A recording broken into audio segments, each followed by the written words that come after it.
चलिए, आज आपको ले चलते हैं मुंबई के एक कॉलेज की एक ऐसी कहानी की तरफ जो वक्त के साथ एक डरावनी किंवदंती बन गई है।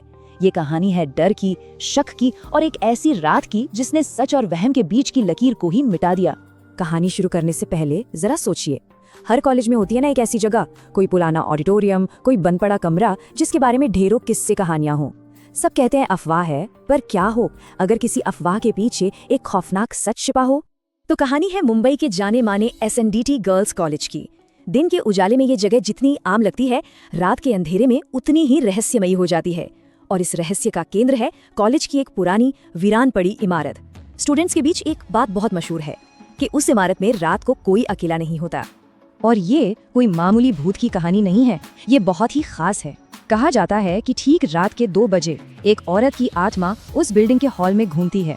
उसकी आवाज, जिसकी कोई शरीर नहीं है, पूरे कैंपस में गूंजती है, जैसे वो कोई चेतावनी दे रही हो। हर कहानी में एक ऐसा किरदार होता है जो इन बातों पर यकीन नहीं करता, है ना? यहाँ वो किरदार है रोहन, एक 20 साल का लड़का। जब उसकी एक दोस्त ने उससे SNDT की इस कहानी के बारे में बताया तो वो हंस पड़ा। उसके लिए ये सब सिर्फ मनगढ़ंत बातें थीं और यहीं से एक शर्त की शुरुआत हुई। बात जब मजाक से चुनौती पर आ गई तो रोहन भी पीछे नहीं हटा। उसने अपने दोस्त विशाल के साथ मिलकर फैसला किया कि वो आज रात इस भूत की कहानी का पर्दाफाश करके ही रहेगा। रात के ठीक 1:30 बजे दोनों कॉलेज की पिछली दीवार फांदकर अंदर दाखिल हुए। उस पुरानी इमारत को देखकर ही किसी की भी हिम्मत जवाब दे जाए। दीवारों पर झाड़ियां और मकड़ी के जाले थे। जैसे ही उन्होंने जंग लगे दरवाजे को धक्का दिया, एक तीखी, कानों को चीरती हुई आवाज आई और अंदर एक अजीब सी गैर मामूली खामोशी थी। उस गहरी चुप्पी के बीच वो अपनी टॉर्च की रोशनी में आगे बढ़ने लगे। हर तरफ धूल और सन्नाटा था, लेकिन ये सन्नाटा बहुत ज्यादा देर तक टिकने वाला नहीं था। तभी एक बंद क्लासरूम के अंदर से एक बहुत ही धीमी आवाज सुनाई दी, जैसे कोई औरत फुसफुसाकर पहाड़ा पड़ रही हो। 2 1 कम 2, 2 दूनी 4। ये सुनते ही विशाल के तो होश उड़ गए, पर रोहन को अब भी लग रहा था कि कोई उनके साथ मजाक कर रहा है। मुझ जैसे ही उस क्लासरूम के दरवाजे तक पहुंचे, आवाज अचानक बंद हो गई, पर उन्हें एक अजीब सी ठंडक महसूस हुई। ये नॉर्मल ठंड नहीं थी, ये हड्डियों तक को कंपा देने वाली ठंड थी। और ये वो पहली निशानी थी कि यहाँ कुछ भी बिल्कुल भी नॉर्मल नहीं है। जैसे ही उन्होंने दरवाजे के छोटे से शीशे से अंदर झांका, वो आवाज फिर से शुरू हो गई। लेकिन इस बार वो आवाज फुसफुसाहट नहीं थी, वो तेज थी और उसमें गुस्सा था। वो शांत पहाड़ा अब एक धमकी भरी गिनती में बदल चुका था। और फिर पहाड़ी के बीच में एक जोरदार थप्पड़ की आवाज गूंजती है और इसके ठीक बाद किसी एक बच्चे के नहीं बल्कि बहुत सारे बच्चों के एक साथ चीखकर रोने की दिल दहला देने वाली आवाजें आने लगती हैं। उन्होंने घबराकर टॉर्च अंदर घुमाई। क्लासरूम पूरी तरह खाली था। तभी उनकी नजर ब्लैक बोर्ड पर गई। चौक का एक टुकड़ा अपने आप हवा में उठकर बोर्ड पर कुछ लिख रहा था और वो शब्द थे, मुझे यहाँ मारा गया था और अब मैं अपना बदला लेना चाहती हूँ। बस ये देखना था कि उनकी सारी बहादुरी धरी की धरी रह गई। दोनों बिना कुछ सोचे समझे बाहर की तरफ भागे। लेकिन जब रोहन भागता हुआ इमारत से बाहर निकला तो उसे एहसास हुआ कि कुछ बहुत ज्यादा गलत हो चुका है। विशाल उसके पीछे नहीं था। रोहन ने घबराकर आवाज लगाई, विशाल! कोई जवाब नहीं। तभी उसकी नजर ऊपर पहली मंजिल की एक खिड़की पर पड़ी। विशाल अंदर था, बुरी तरह रो रहा था और मदद के लिए खिड़की पीट रहा था। रोहन के पास कोई चारा नहीं था। उसे अपने दोस्त के लिए वापस उसी खौफनाक इमारत में जाना ही पड़ा।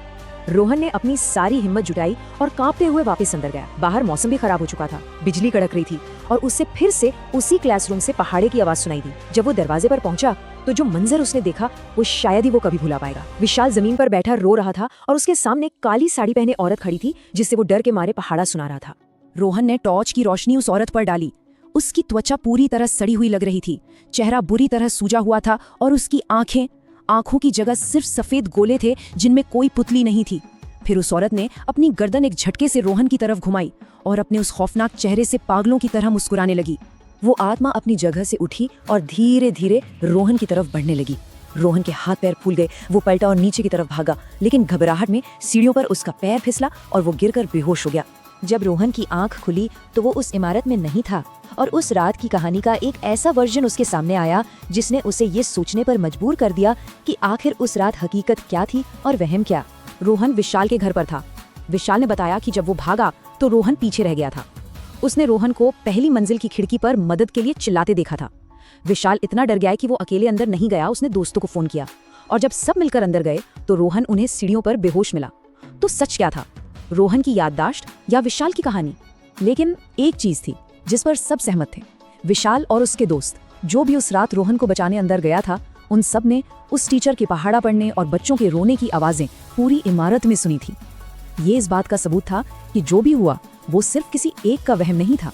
उस एक रात के बाद SNDT कॉलेज की वो अफवाह सिर्फ अफवाह नहीं रही, वो एक ऐसी किंवदंती बन गई जिसे कोई भी भूलने की हिम्मत नहीं कर सकता था।